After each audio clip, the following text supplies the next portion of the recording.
नमस्कार दोस्तों, मैं मधु। आज की इस वीडियो में हम बात करेंगे चौधरी चरण सिंह और नरसिम्हा राव को भारत रत्न देने का ऐलान किया जा चुका है उसके बारे में।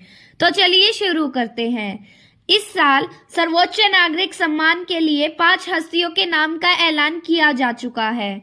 आज के 3 नामों से पहले बिहार के पूर्व मुख्यमंत्री कर्पूरी ठाकुर और देश के पूर्व उप प्रधानमंत्री लालकृष्ण आडवाणी को भी यह सम्मान देने का ऐलान हो चुका है।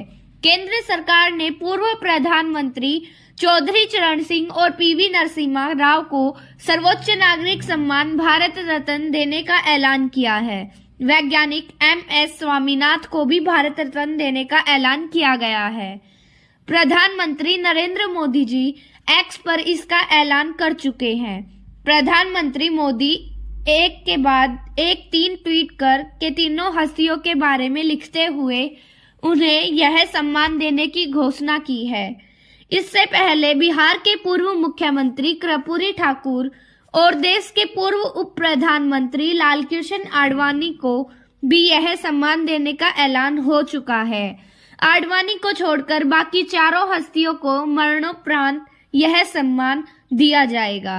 उन्होंने कहा कि हमारी सरकार का यह सौभाग्य है कि देश के पूर्व प्रधानमंत्री चौधरी चरण सिंह को भारत रत्न से सम्मानित किया जा रहा है। यह सम्मान देश के लिए उनके अतुलनीय योगदान को समर्पित है। उन्होंने किसानों के अधिकार और उनके कल्याण के लिए अपना पूरा जीवन समर्पित कर दिया था।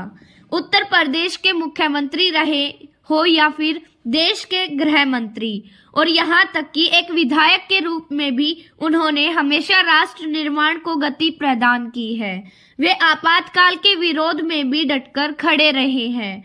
हमारे किसान भाई बहनों के लिए उनका समर्पण भाव और इमरजेंसी के दौरान लोकतंत्र के लिए उनकी प्रतिबद्धता पूरे देश को प्रेरित करने वाली है।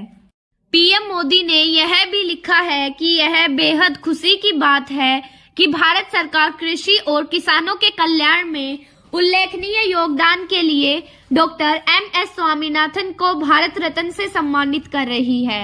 उन्होंने चुनौती भरे समय में भारत को कृषि में आत्मनिर्भरता हासिल करने में महत्वपूर्ण भूमिका निभाई और भारतीय कृषि को आधुनिक बनाने की दिशा में उत्कृष्ट प्रयास किए। हम उनके अमूल्य कामों को भी पहचानते हैं। डॉक्टर स्वामीनाथन के दूरदर्शी नेतृत्व ने न केवल भारतीय कृषि को बदला है बल्कि देश की खाद्य सुरक्षा और समृद्धि भी सुनिश्चित की है।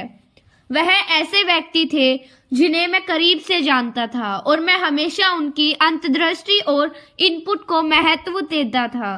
पीएम मोदी ने यह भी लिखा है कि मुझे यह बताते हुए खुशी हो रही है कि हमारे पूर्व प्रधानमंत्री पीवी नरसिम्हा राव को भारत रत्न से सम्मानित किया जाएगा। एक प्रतिष्ठित विद्वान और राजनेता के रूप में नरसिम्हा राव ने देश के बड़े पैमाने पर सेवा की है।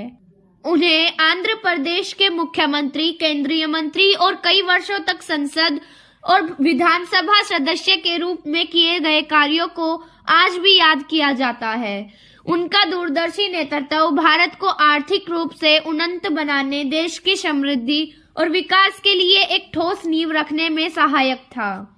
उन्होंने कहा कि भारत के प्रधानमंत्री जी के रूप में नरसिम्हा राव के कार्यालय ने भारत को वैश्विक बाजारों के लिए खोल दिया, जिससे आर्थिक विकास के नए युग को बढ़ावा मिला। इसके अलावा भारत की विदेश नीति, भाषा और शिक्षा क्षेत्रों में उनका योगदान एक ऐसे नेता के रूप में उनकी याद किया जाता है जिन्होंने न केवल महत्वपूर्ण परिवर्तनों के माध्यम से भारत को आगे बढ़ाया बल्कि इसकी सांस्कृतिक और बौद्धिक विरासत को भी समृद्ध किया है।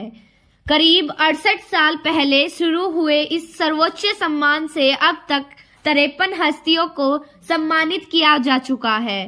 पहली बार साल 1954 में आजाद भारत के पहले गवर्नर जनरल चक्रवर्ती राज वेंकटरमन और सर्वपल्ली राधाकृष्णन को दिया गया था। मोदी सरकार के करीब 10 साल के कार्यकाल में अब तक 10 हस्तियों को सर्वोच्च सम्मान दिया जा चुका है, जिसमें इस साल कर्पूरी ठाकुर समेत 5 नामों का ऐलान किया गया है। दिवंगत प्रणब मुखर्जी, भूपेन हजारिका और नानाजी देशमुख से पहले मोदी सरकार के पहले कार्यालय में साल 2015 में पूर्व पीएम अटल बिहारी वाजपेयी और पंडित मदन मोहन मालवीय को यह सर्वोच्च सम्मान दिया गया था। इसके 4 साल बाद बीते लोकसभा चुनाव के कुछ महीनों बाद 3 हस्तियों को सर्वोच्च सम्मान देने की घोषणा की गई थी। तो दोस्तों, हमारी अगली वीडियो देखने के लिए हमारे चैनल को लाइक एंड सब्सक्राइब कीजिए।